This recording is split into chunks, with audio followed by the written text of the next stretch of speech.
Olá, hoje você vai aprender um pouquinho mais sobre como cuidar da saúde das crianças. Para isso, nós convidamos o pediatra Pedro Paulo Bastos Rodrigues e o deputado João Pedro, do Democratas. Sejam bem-vindos ao nosso programa. Doutor Pedro Paulo, queria saber do senhor, já que a gente vai falar da saúde das crianças, quais são as doenças mais comuns na infância? Na infância, as doenças mais comuns são as queixas de processos respiratórios. O resfriado, sem dúvida nenhuma, é a causa mais comum, principalmente nesse início de ano, início do retorno ao colégio, e agora a temperatura cai um pouquinho, aí o processo fica mais frequente ainda. Nós tivemos agora esse início de ano, que também é comum, as gastroenterites. Nós tivemos uma quantidade muito grande de crianças com vômito e diarreia esse início de ano. E, fora isso, nós temos aí sinais comuns, a febre, mas esses são sinais específicos, podem ser de várias causas, respiratória, mas, na verdade, as duas grandes causas de infecções em criança são as respiratórias e as gastrointestinais. A gastroenterite se deve, no caso das férias escolares, por exemplo, tem a ver com o aumento da temperatura, o calor propicia isso também? Que fator que é determinante para aumento desse quadro de gastroenterite nesse período? Gastroenterite são basicamente duas causas, por vírus e por bactéria. Na verdade, no mundo todo, no mundo, vamos dizer assim, desenvolvido, a causa mais comum é vírus. Né? Por quê? Porque, na verdade, não tem como controlar. Um processo viral é quase impossível da gente evitar. Né? Você passa através de uma pessoa para outra. Então você teria que evitar o contato com as pessoas. Então isso é uma coisa difícil no mundo de hoje. As crianças ficam muito grudadas nos adultos, então são mais vulneráveis a pegarem uma infecção intestinal. E aí a mãe pega também, o pai pega também, porque a mãe fica muito próxima do seu filho, como o pai também, e acaba todo mundo ficando doente em casa. Então, normalmente, a causa mais comum é a viral. No nosso meio, nós podemos, por nós temos ainda alguma situação de, vamos dizer assim, de baixa renda, nós temos a possibilidade de uma infecção bacteriana mais, vamos dizer, acima da média.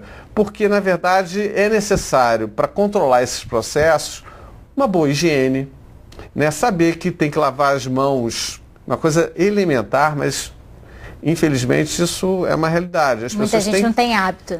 Tem que lavar as mãos antes de mexer na comida, né, na hora de manuseio, do preparo da alimentação.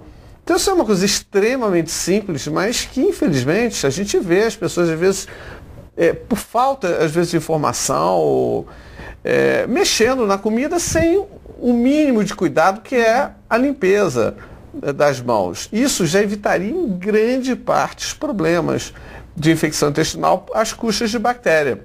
Cara, são questões, doutor Pedro Paulo, que precisam estar sempre sendo lembradas pelos governos. É uma campanha sobre pequenos cuidados, coisas simples. Agora, eu queria saber a questão das doenças respiratórias. Eu acho que a vida nas grandes cidades, enfim, a poluição que a gente está submetido, e cada vez a população do Rio de Janeiro, a população urbana e não rural, enfim, essa é a tendência de se viver, se morar em cidades e cada vez em locais menores, apartamentos menores, enfim, escolas também pequenas, crianças todas juntas, as alergias, as doenças respiratórias, a asma, enfim, a tendência é que se tenha um avanço dessas doenças? Sem dúvida nenhuma, né?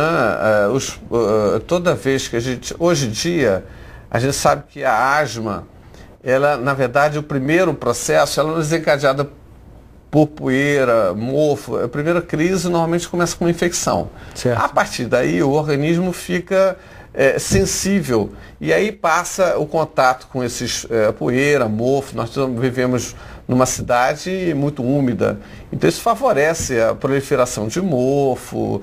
Então isso tudo ajuda com que a gente tenha essa possibilidade. Junto a isso, a poluição, né? Nós temos a poluição, cuidados que a gente vai ter que mudar, né? Cuidados com a água, que nós estamos aí com as águas todas poluídas, essa coisa toda em relação também à poluição dos carros, poeira, isso tudo, sem dúvida nenhuma, isso aumenta em muito os processos alérgicos e, obviamente, o alérgico fica mais doente. Né? Um indivíduo mais alérgico vulnerável. Fica muito mais vulnerável, porque ele está com a porta de entrada lá pronta. Então, você entrou em contato com a poeira, ao invés de reagir de uma forma simples, ele é como se fosse matar uma pulga. Né? A gente pode matar uma pulga apertando ela, dando um tiro de canhão. O alérgico funciona assim, é como se ele desse um tiro de canhão dentro do pulmão dele. Ao invés de matar aquele vírus, aquela poeira de uma forma normal, né, ele agride mais o pulmão do que deve. Esse é o alérgico. O alérgico, quando a gente ouve o alérgico, quando eles examinam o alérgico, tem tanto catarro. Se a criança for examinada numa emergência, muitas vezes o médico fica preocupado e passa logo antibiótico para essa criança. Então a criança alérgica tem que ser tratada de uma forma importante e individual. Quer dizer, você tem que tratar esse paciente para ele não ficar tomando antibiótico exageradamente. E a poluição, não há dúvida nenhuma, que é um ponto importantíssimo, né? Que você tem a poluição com mais um foco, né? As crianças vivendo em apartamentos menores, ambiente úmido, e tudo isso, sem dúvida nenhuma, favorece em aumentar as infecções respiratórias. Então, a criança alérgica... Quem tem problemas como asma, bronquite... Rinite, né? Sinusites alérgicas, isso tudo tem que ser, na verdade, tem que ser tratadas para não ficarem doentes o tempo todo. Senão, realmente fica incontrolável, vai internar toda hora, tem quadros, uso de antibiótico, na maioria das vezes, desnecessariamente, de forma frequente, porque os médicos às vezes ficam com medo. Né? Na emergência, você examina uma criança cheia de estertor, cheia de ausculto, uma fruta rica, ele olha para a criança, não vai ver de novo a criança. Tem que resolver o problema naquela hora.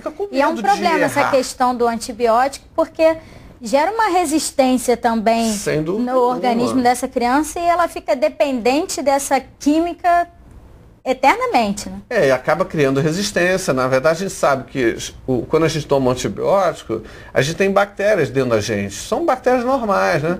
Só que essas bactérias, às vezes, começam a criar resistência e passar de uma bactéria para outra. Aí entra uma bactéria lá, ela já toma conhecimento que aquele antibiótico já sabe como se defender. Aí começa a ter que usar antibióticos de maior potência. Essa é uma questão que você tocou importantíssima. Você imagina, o médico, numa emergência, recebe uma criança com aquele perfil, enfim, uma situação, já dá um antibiótico porque ele não conhece a história daquela criança, não sabe se vai rever aquela criança.